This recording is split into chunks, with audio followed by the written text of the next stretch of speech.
নমস্কার বন্ধুরা, কেমন আছো? আশা করি তোমরা সবাই খুব ভালো আছো। আমিও কিন্তু খুব ভালো আছি। আজকে হচ্ছে মকর সংক্রান্তি। আজকে হচ্ছে পিঠে পুলির দিন। তাই আজকে আমাদের বাড়িতে একটু লাউ পালং শাক করতে হয়, ডাল, একটু ভাজাভুজি আর করতে হয়। ঠাকুরের জন্য আজকের দিন একটু কলা পাতাতে খেতে দিতে হয় ঠাকুরকে, যা যা রান্না হয়। একটু কলা পাতা নিয়েছি, অল্প একটু ভাত দিয়ে দিয়েছি, করলা ভাজা, ফুলকপি ভাজা, বেগুন ভাজা। আর এবার দিয়ে দেবো লাউ পালং শাকের তরকারি। এবার দিয়ে দেবো একটু মাছের ঝাল আর ডাল।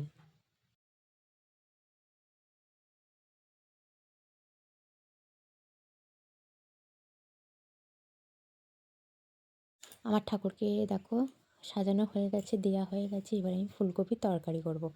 আদা জিরে অল্প পরিমাণে নিয়ে একটু বেটে নেব শিলনোড়াতে।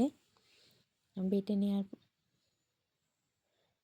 আমার আদা জিরেটা বাটা হয়ে গেছে। এবার আমি গ্যাসটা জ্বালিয়ে নেবো, নিয়ে কড়াটা বসিয়ে দিয়ে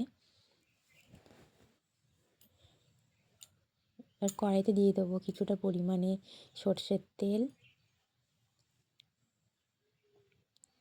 একটু সর্ষের তেলটা গরম হয়ে গেলে দিয়ে দেবো তেজপাতা, একটু দিয়ে দেবো শুকনো লঙ্কা, আর এবার একটু দিয়ে দেবো ফোড়নের জন্য একটু জিরে। এটা ভালোভাবে একটুখানি হালকা একটু ব্রাউন কালার হয়ে গেলে এবারে আমার ফুলকপি আর আলুগুলোকে ছোটো ছোটো করে কাটা ছিল, এগুলোকে আমি দিয়ে দেবো। দিয়ে একটুখানি এটাকে একটু ভালো করে লাল লাল করে একটুখানি ভেজে নিতে হবে। এটা হচ্ছে পিঠের পুরের জন্যে।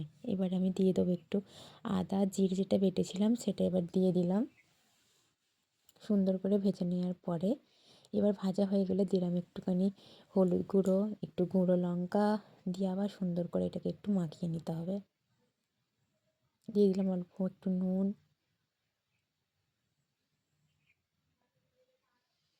নুনটা দেওয়ার পরে ভালোভাবে মাখিয়ে নেব, নিয়ে একটু কিছুক্ষণ কষানোর পরে অল্প পরিমাণে জল দিয়ে দেবো, কারণ এটা একটু শুকনো শুকনো হবে।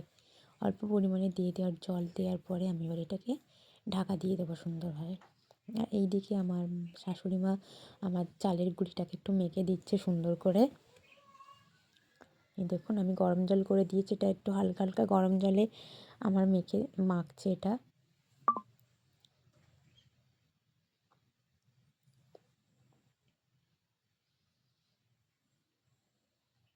আর এইদিকে আমার তরকারিটা মোটামুটি হয়ে গেছে, অল্প একটু চিনি দিয়ে। আর দেখো একদম শুকনো শুকনো করেছি, কারণ এটা পিঠে পুরের জন্য হবে বলে একটুও জল না যেন থাকে। আমার হয়ে গেছে তরকারিটা পুরো কমপ্লিট। আর এইদিকে আমার এটাও মাখা, চালের গুঁড়িটাও মাখা হয়ে গেছে। প্রথমে বানাবো আমি নারকলটা, তার জন্যে নারকলটাকে আমাকে ভালোভাবে কুড়ে দিয়েছি। এবার আমি একটা একটা করে পিঠে বানিয়ে নেবো।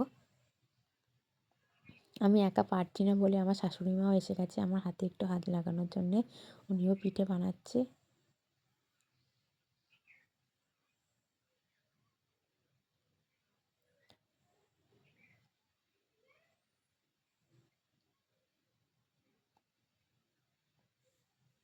এই দেখুন আমার শাশুড়ি মা কত সুন্দর পিঠে বানাচ্ছে। আমি তো পিঠে একদমই বানাতে পারি না, তাও যেমন পারি করেছি পিঠে ওনার সাথে সাথে।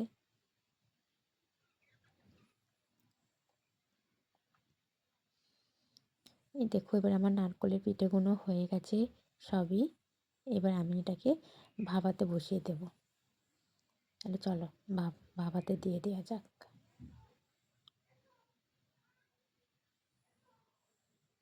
এই দেখো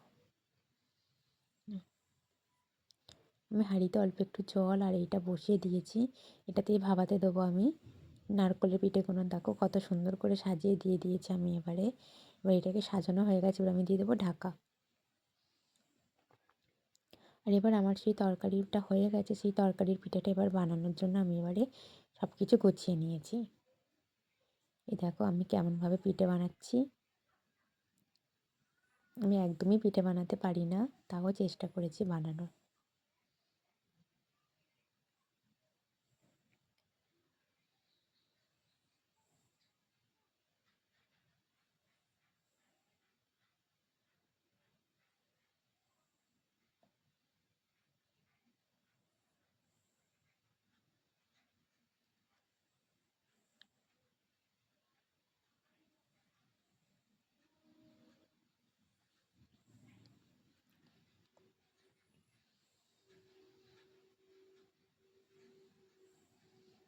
এই দেখো আমার একটা বানানো হয়ে গেছে। আমি এবার আস্তে আস্তে সব কিছু তরকারি পিঠেগুলো বানিয়ে নেবো। আর ওইদিকে দেখো আমার নারকেলের পিঠেগুলো প্রায়ই হয়ে গেছে। এবার এগুলোকে নামিয়ে নেবো। এই তরকারি পিঠেগুলো আমার প্রায় করা হয়ে গেছে। এবার এইগুলো আমি এবারে ভাপতে বসিয়ে দেবো। আবার একটা একটা করে ভাপাতে দিয়ে দিচ্ছি। সব দেওয়া হয়ে গেছে, এবার দিয়ে দেবো একটু ঢাকা। আর এদিকে আমাদের আজকে পিঠে হওয়ার জন্যে আমার শাশুড়ি মা ওই ব্যাটারটা দিয়ে গুলে দিয়েছে। দেখুন এবার আজকে পিঠেটা করলে আমার পিঠে পুরো কমপ্লিট হয়ে যাবে।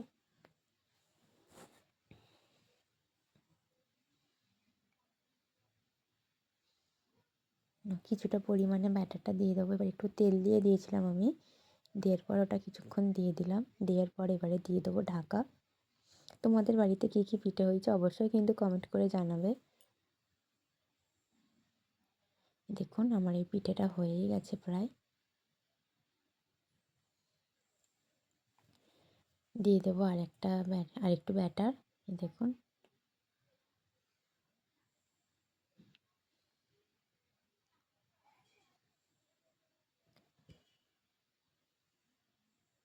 সুন্দর করে দেখো আমার পিঠেগুলো প্রায় হয়ে গেছে। এই দেখো আমার পিঠেগুলো হয়ে গেছে। আজকের মতন ব্লগটা তাহলে টাটা, বাই বাই।